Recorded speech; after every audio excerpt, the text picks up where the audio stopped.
Selamat pagi saudara-saudara sekalian. Kita adakan waktu lagi sedikit untuk merenungkan firman Tuhan. Sekali lagi tema kita adalah hidup yang berarti. Jadi kita sedang merenungkan apakah hidup kita ini selama ini berarti atau tidak. Nah saudara, saya percaya bahwa untuk kita mempunyai kehidupan yang berarti, saudara, kita harus setiap hari mengadakan evaluasi di dalam hidup kita. Adakan waktu untuk merenungkan hidup ini. Ya, setiap waktu yang kita sudah lewati seharian, mari kita pikirkan, apa sih artinya hidup saya hari ini? Nah, jadi, saya berikan topik, adakan waktu untuk merenungkan hidup, agar supaya hidup kita menjadi berarti. Nah, saudara-saudara, kita sudah belajar selama 2 hari berturut-turut, yaitu pertama, hidup yang berarti adalah hidup yang berbuah. Nah, kita sudah belajar sedikit untuk melekat kepada Tuhan supaya nutrition dari Tuhan itu akan menghasilkan buah di dalam hidup kita. Kemudian hari kedua, kita belajar untuk mengenali Tuhan.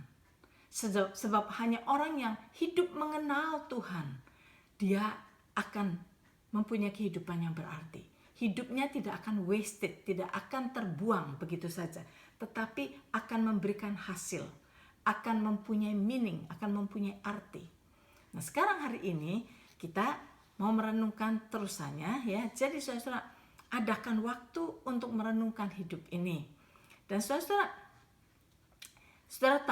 tahukah saudara, ada di Alkitab, entah saudara sudah baca atau belum, tapi ini ayat yang boleh dibilang sesuatu yang kelihatannya aneh, tetapi ini benar-benar bisa membuat perenungan kita, yaitu dalam Pengkhotbah pasal 7 ayat yang kedua dan ayat 4.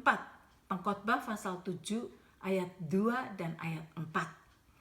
Dikatakan begini, ayat 2. Pergi ke rumah duka lebih baik daripada pergi ke rumah pesta. Karena di rumah dukalah kesudahan setiap manusia. Hendaknya orang yang hidup memperhatikannya. Itu ayat 2. Ayat 4 dikatakan begini. Orang berhikmat senang berada di rumah duka. Tetapi orang bodoh senang berada di rumah tempat bersukaria. Nah, saudara-saudara, sekarang mari kita tanyakan kepada diri saudara masing-masing. Kalau saudara disuruh memilih, apakah saudara senang pergi ke rumah duka, yaitu funeral, atau ke rumah pesta? Coba saudara jujur jawab pertanyaan ini. Saudara senang pergi ke funeral, ke rumah duka, atau ke rumah pesta? Yang mana yang saudara senang? Saya yakin kalau saudara jujur, rata-rata saudara akan jawab, saya senang ke rumah pesta, ya kan? Ke rumah pesta kan senang-senang. Ke rumah pesta kan kita pakai pakaian bagus, kita akan ketemu banyak teman, kita akan makan-makan enak, ya semuanya kan sesuatu yang menyenangkan gitu kan. Wah, enak di pesta itu. Wah, ketemu memamerkan baju baru dan terus ketemu orang-orang yang sudah lama tidak ketemu dan sebagainya. Pasti semua orang berkata, saya lebih senang ke rumah pesta.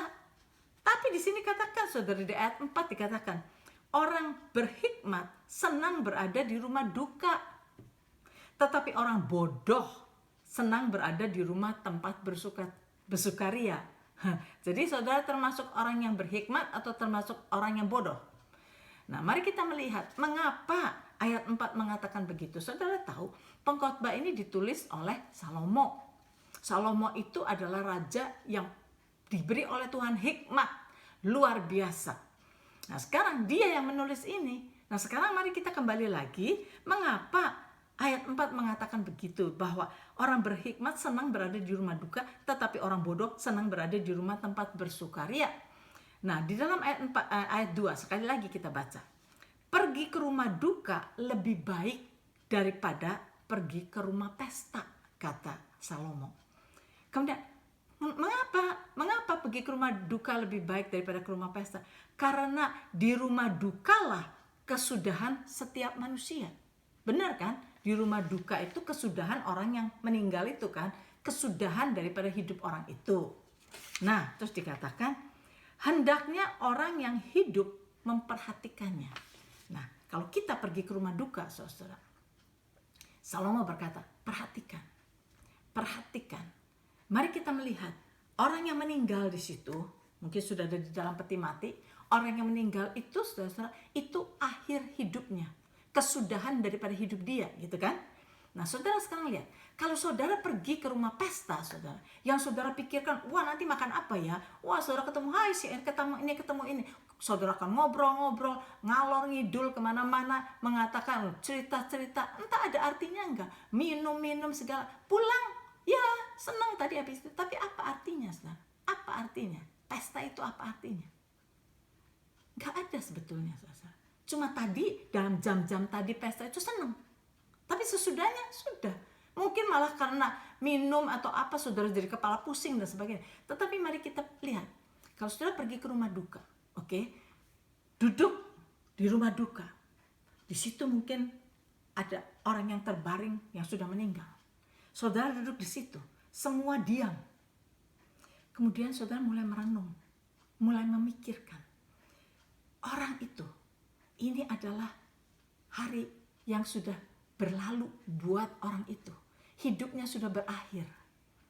Kemudian banyakkan orang di rumah duka mulai memikirkan, siapa orang itu? Apa yang dia sudah lakukan di dalam hidupnya? Apakah dia seorang yang baik? Ataukah dia seorang yang jahat? Apakah dia seorang yang meninggalkan legacy di dalam hidupannya? Apakah dia seorang yang baik kepada anak-anaknya? Mendidik anak-anaknya dengan benar? Apakah dia menelantarkan anak-anaknya? Dan kita mulai menilai orang yang meninggal itu. Siapa dia?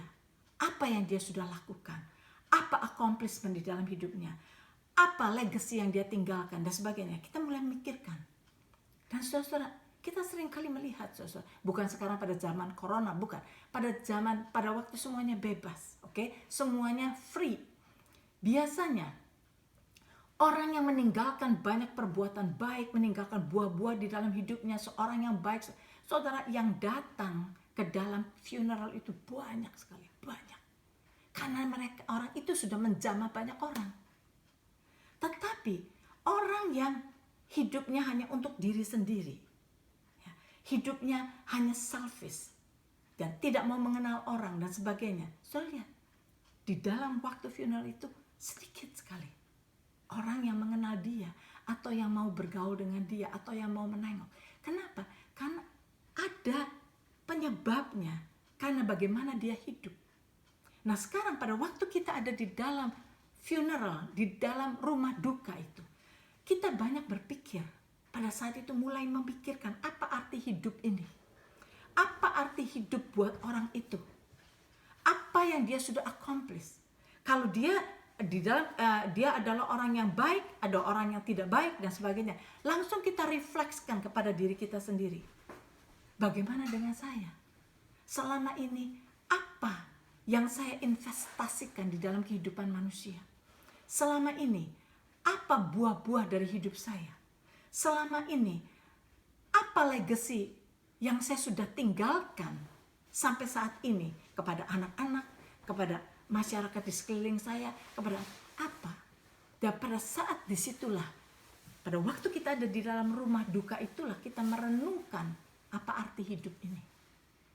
Dan kalau kita sudah melihat orang itu sudah habis hidupnya, kita masih punya waktu. Apa yang akan kita lakukan the next dalam hidup kita?